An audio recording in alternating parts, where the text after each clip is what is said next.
Hey, so this video is going to be another video request. Actually, this one is fairly recent, but it got me thinking. It was an interesting one. So this one comes from Lord Kays. Probably butchered that, but thanks for bringing this up. He is actually identified as an INTJ male, and he has a question regarding relationships, and this is speaking to how in an initial part of the relationship it's great, and makes a point to speak to the intellectual interest. I'm looking at my notes while I'm talking, so and we can all feel that. I would argue, especially for myself, the intellectual component, again, speaking to that high potential sapio idea, where you have that ability to have that kind of banter and have that kind of mutual interest in speaking to differing topics, and that type of thing becomes very attractive and kind of like kicks it up a notch in whether or not compatibility kind of plays in. So definitely understand that. And then goes into mentioning the long term of how inevitably during relationships, any relationships, doesn't matter your type, you're growing together or you're growing apart. Now, for myself, anyways, growing together is very attractive to me because that is building that synergy that you can't have with just yourself, where you take in somebody else's mindset and vantage points and kind of see what alchemy can come out of it and grow. And that's exciting to us because it's developing something brand new and interesting.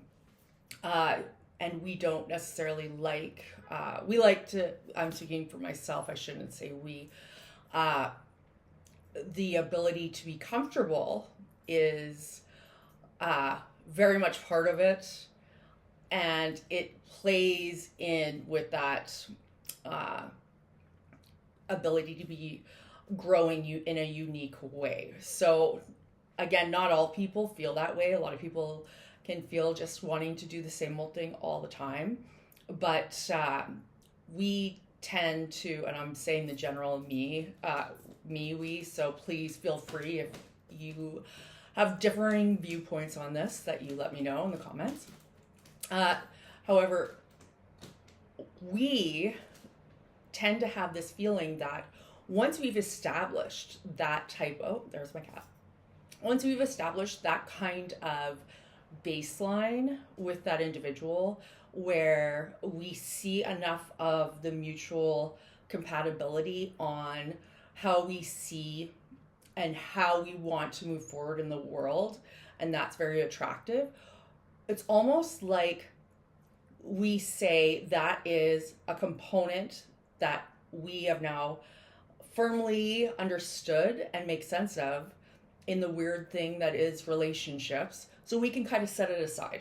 It's almost like a trait that we can count on, and that's going to go over here, so that we can live in that kind of growing together, but yet the comfort that comes from understanding that essentially you're mutual in your interest in keeping each other's back and moving in the same idea. So I would argue it's different than necessarily goals, because goals mean something finite. At least for me personally, I like the idea of being open-ended because it brings more excitement. If you are limited to simply this goal, a lot of people are just wanting that goal and how to get there. And while I appreciate that, that is something that is then not part of this little understanding of traits and features that you have chosen to find mutually beneficial and attractive. So growing together for me, myself, is kind of in that bucket. And on the other side, since it's two humans in this relationship, you can grow apart as well. And I'm going to speak a little bit to this. And it's funny, when I was doing some thinking about this, I wanted to initially take kind of a third party observation to look at this. But what kept coming back to me is the INTJ side of things when it comes to coming apart. And by no means do I think that we're the ones that cause demise in relationships. There's always two people in a relationship. However, there are certain things that may come into play and cause the beginning of that moving apart from each other. So a couple of pieces that I wanted to bring up. Our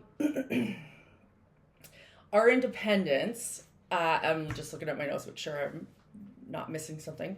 Our independence makes it hard for people to want to approach us with emotional issues.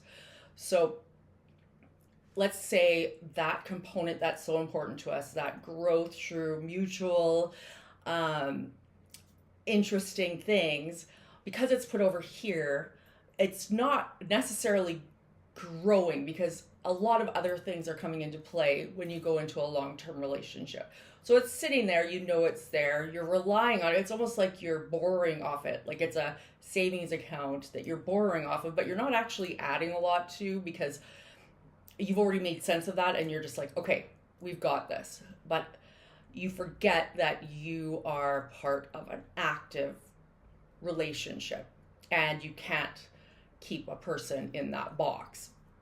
And us, we tend to want to be independent. We want to, even in a coupling, we tend to just go off. Like, I'll give you an example.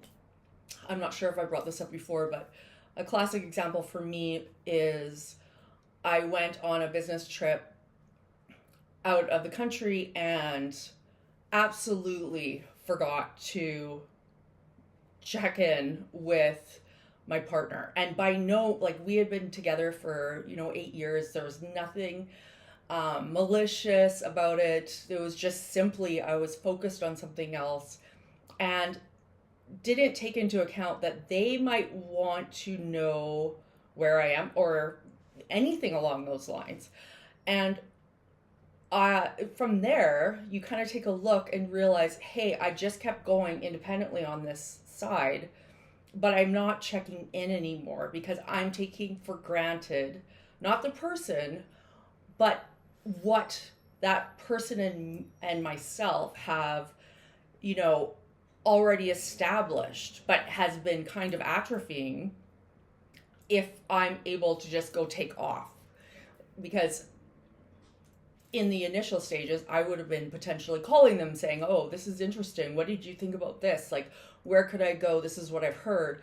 And instead, I'm already just doing something else and not, remembering that person.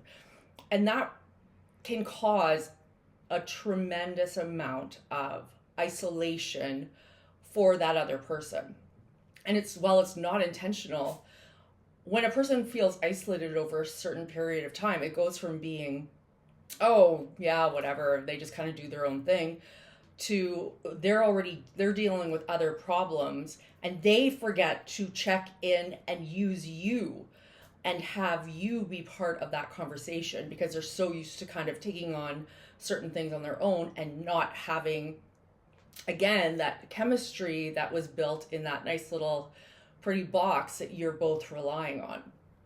And that is where there's no fault on either side necessarily, because for me personally, if someone brought that up to me as a partner, I would do the head swivel and be like, wow, I am really sorry, like I did not see that.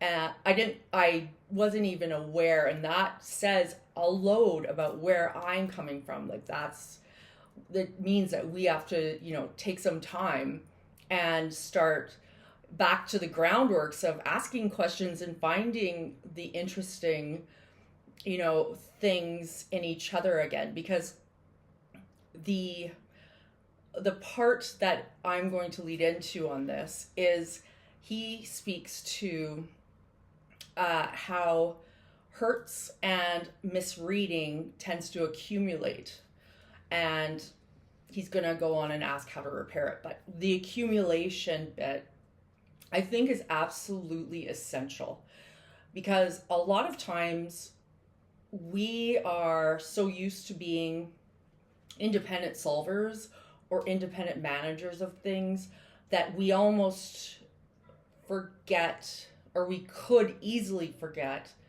that the other person does not think that way. And that's what we found fascinating with them to begin with, is that we loved hearing their perspectives on things. We found that super attractive. That's why we chose to be in a long-term relationship. And that other person might just forget, or actually, forget that the value of their voice in being able to say, hey, like this, I really, like, we're not talking on this stuff anymore. And it's something I just noticed, and we really need to start talking. And because a lot of times the folks that we're with, I know for myself, I've been with feelers mostly, and I really value them. But a lot of times, if we're just moving too far, isolated in our own way, we come a bit as almost appearing critical, where it's like we're more laser focused on them and being like, so what do you need? And instead of approaching them with more the potential soft ways that we easily can forget to do. Like for myself, I'll forget that I have to hug people. And that's sad, but it's true. Excuse me. It wasn't indoctrinated in me when I was growing up, so I don't have that automatic ability. So there's a lot of ways that both voices kind of get slowly shut down, especially with someone that's coming from a more thinking, leading mentality. And it's almost the other person's side that has to remember their absolute right in an invested relationship to speak to that or what their needs are. But it is, fear of confrontation, which many of us have. I definitely have a tough time with it in certain situations. So another point that I wanted to bring up about, the hurt, long-term misreading, that type of thing. We have sometimes a lack of initiative. Like I was saying before I was saying more we just become obtuse a little bit about certain things, about, making sure that the investment is in there in a real way, and looking in with the other the partner. But the compound interest on this type of polarity between, the two people in a committed relationship intensifies, where we're forgetting to check in, and they are accumulating a lot of little tiny things that have become almost categories or groups of the little tiny things that turn into this larger overarching theme that they're ascribing to us because of not wanting or not having the ability to ask these questions that become embarrassing within a relationship. We got to really move away from once you become in a relationship for a certain amount of time where you are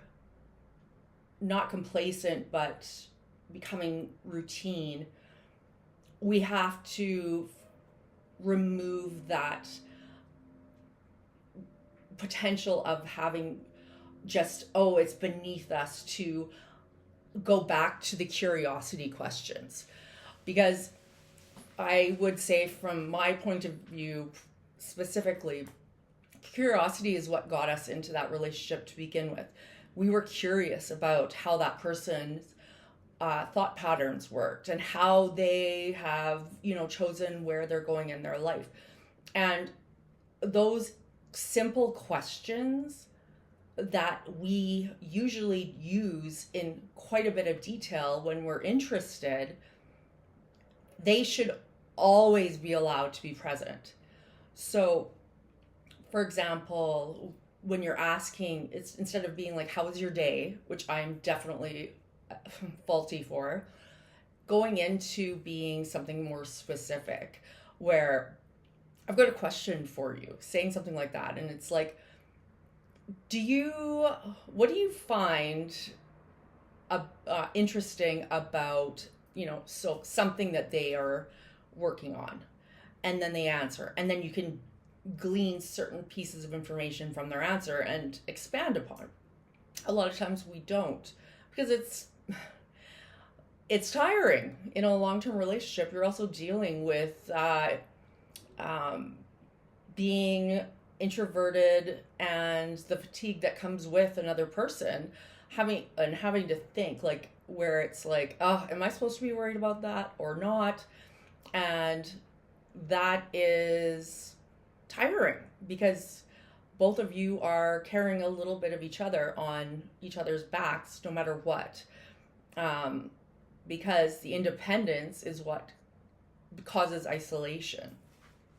So that initiative where you are, or the INTJ is more active in getting into the more unique things about that person again, because remember, that person might have changed.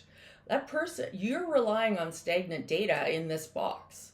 So there's a ton of things that you can look at again and be like, are you still, like, is this still something super interesting to you? Or what are your thoughts on this other component? Like, are you still obsessed with, say, researching something? Or are you still obsessed? And saying still obsessed means that you're having to catch up, but essentially that's what you're trying to do. And a little bit of ingratiation and acknowledgement of that you've been independent in your own head too long helps with providing that humbleness that needs to be there in a relationship in order to cross the communication path. Now, going forward to another component on how this can kind of slowly, these issues can cause damage.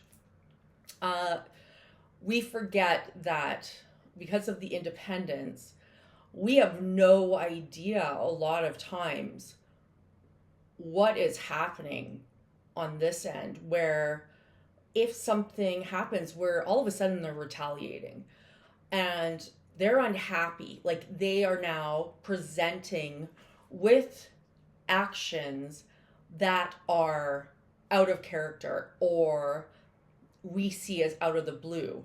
A lot of times it's not a sign for cry for help or anything like that. It's a sign that it's been so long that their needs aren't being met.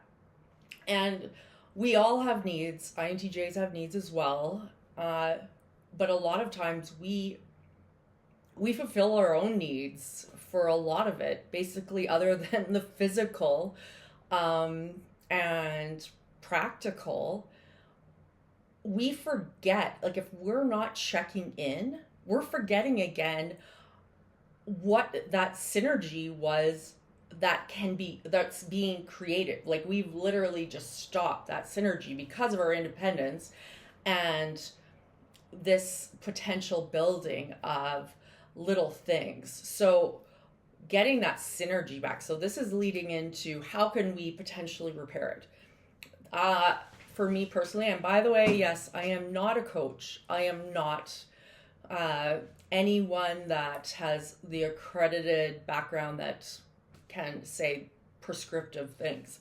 However, this is, if you're wanting to repair and you're looking at that other person and there is still that gut attraction, there is still that interest, because we can say loyalty because we are very loyal, and that ties to, okay, we've confirmed and chosen this person based on what is held in that initial box of interest. If there is that still there, just by looking at them or being around them, doesn't matter about the, what we should do. It's what we want. Like, if that is still there, that is worth going and looking at. And yes, loyalty is absolutely another one tied to it. But this is where our interest in being proactive, in changing what isn't working, would come in perfectly.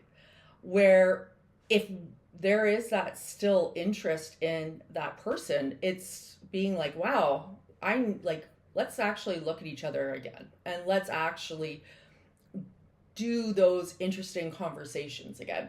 So it could be even like writing down on pieces of paper random interests that you have, or random questions that you think would be interesting to ask them, and vice versa, and you draw them out and answer them. I would even argue, if you wanted to go so far as to video them, because then you have, us INTJs, we love analyzing. So we could look at body language, tone, things that we wouldn't be noticing necessarily in the actual like event itself. And getting to see a person in that unique way again. And you don't have the ability to go and just rely on talking about the normal things. You can't slide anymore into those, because you're using these questions that are thought-provoking. And I want to say, with these are the things that are the curiosity things. These kind of questions aren't these fundamental, like, harsh ones that come out after it's been built up and you have a certain thought about that other person anymore. We're going back to ground level, as in, which is your favorite cartoon, that kind of thing, and getting into that, because those are the magical things that bring out the uniqueness of that person that no other person can have, and brings you back into that loyalty, that interest in the individual that is sharing your bed. And the other thing I wanted to mention on how to repair, or maybe not get in this situation to begin with, is don't assume on either side.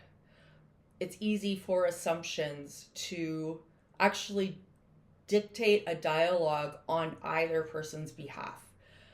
And I'll give you an example. This isn't actually a partner example, but this was one with a family member. And I hold this person in high regard, and I had very much assumptions. I've known this person my whole life. I had very much certain assumptions about what this person would think about something that was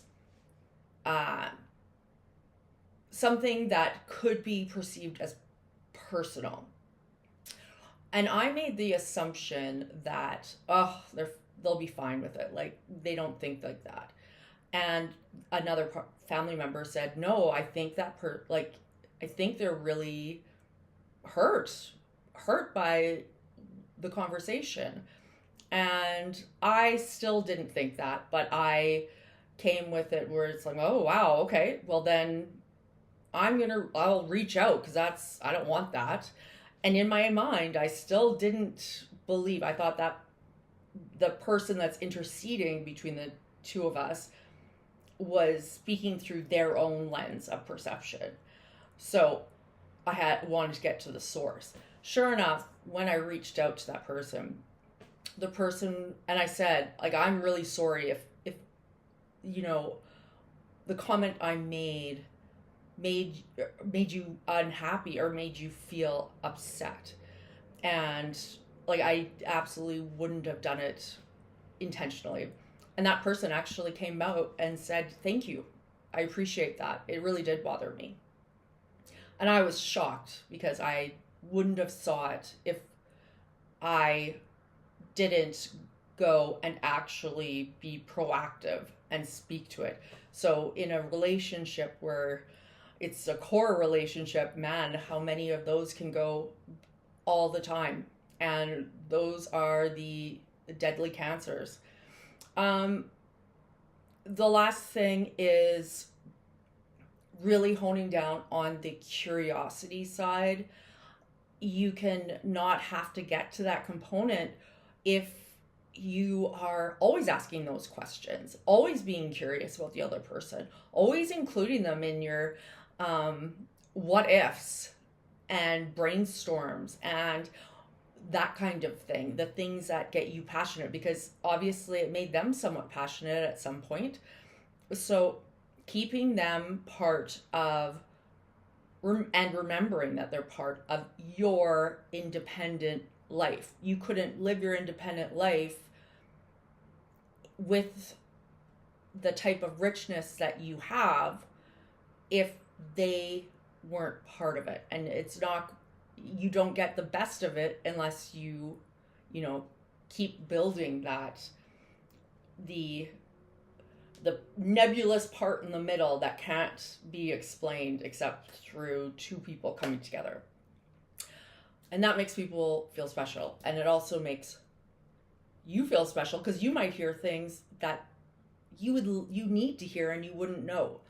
So again, on that, you build off of these little components, and at the end, you start recognizing again how much of a priority that person is, how attractive they are to you, how much their shared experience. While a lot of times you can kind of have myriad emotions internally regarding their presence in your life, they, no matter what, are a priority, because you have chosen and they have chosen for you two to be building this together. And showing that curiosity is a great component in how to bring that priority just through these types of expressions. So I went a little long on this one. Love to hear your thoughts on it. And I'd love to hear if other people have other ideas on this type of situation, because I don't think this is an isolated case.